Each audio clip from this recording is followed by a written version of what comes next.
ఇక్కడికి వస్తున్నటువంటి బీఆర్ఎస్ నాయకులు సైతం తీవ్ర స్థాయిలో మండిపడుతున్నటువంటి పరిస్థితి కనిపిస్తోంది.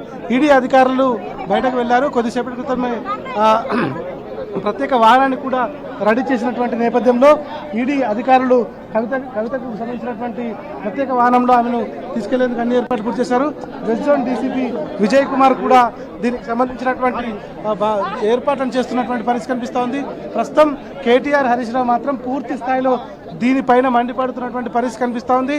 ఈ వ్యవహారం ఏదైతే ఉందో పూర్తిగా అప్రజాస్వామికం.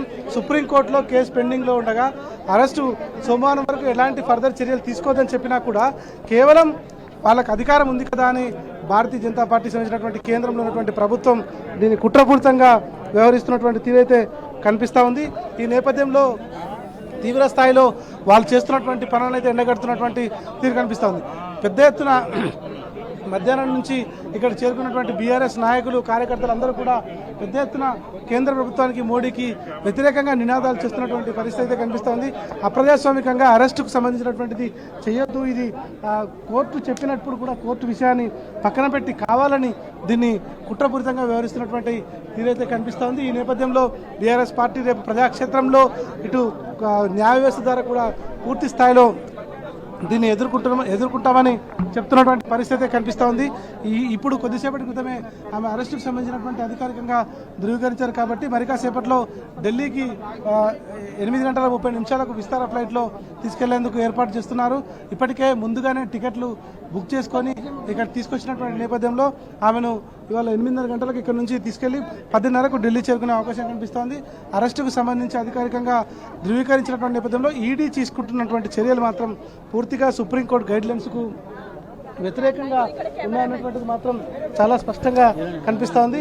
ఈ నేపథ్యంలో ఎట్టి పరిస్థితుల్లో సుప్రీంకోర్టుకు సంబంధించినటువంటి పిటిషన్ను వేసి సుప్రీంకోర్టు వేసినటువంటి పిటిషన్ ఏదైతే ఉందో దాన్ని ఖచ్చితంగా మళ్ళీ అప్పీల్కి వెళ్తాం, కోర్టు ఎట్లాంటి ఫర్దర్ యాక్షన్ తీసుకోవద్దని చెప్పినప్పటికీ కేవలం కుట్రపూరితంగా వ్యవహరిస్తున్నటువంటి ఈడీ అధికారులు, మోడీ చేతిలో కీలుబొమ్మలుగా ఉన్నటువంటి వ్యక్తులు కావాలనే పదే ఈ వ్యవహారాన్ని అయితే కొనసాగిస్తారని చెప్తున్నారు. మధ్యాహ్నం 1 గంటకు నందీనగర్లోని కవిత నివాసానికి చేరుకున్నటువంటి ఈడీ అధికారులు తన భర్త అనిల్తో పాటు కవితని మాత్రమే లోపలికి అలౌ చేశారు. మిగతా వాళ్ళందరినీ కూడా కిందనే ఉంచి వారి ఫోన్లన్నీ కూడా సీజ్ చేశారు.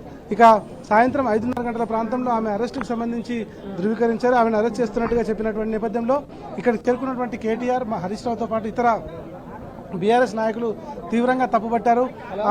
దీనికి సంబంధించి ఎట్లాంటి గైడ్లైన్స్ను వారు పాటించలేదు, న్యాయ వ్యవస్థలో ఉన్నటువంటి గైడ్లైన్స్ పాటించలేదు, కనీసం అరెస్టుకు ముందు ఇచ్చేటువంటి గైడ్లైన్స్ పాటించలేదు.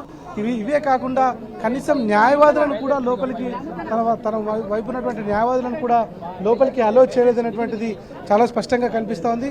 ఇక ఈ నేపథ్యంలో ప్రస్తుతానికి ఈ కవిత అరెస్టు అర్ధరాత్రి పూట మహిళా అరెస్టుకు సంబంధించి మాత్రం పూర్తి స్థాయిలో మండిపడుతున్నటువంటి పరిస్థితి కనిపిస్తోంది. బీఆర్ఎస్ నాయకులు కూడా పెద్ద ఎత్తున చేరుకున్నారు. ఏం చెప్తారు కవిత అరెస్టు సంబంధించి, అర్ధరాత్రి అరెస్టుకు సంబంధించి? ఒక దుర్మార్గమైన చర్య ఈరోజు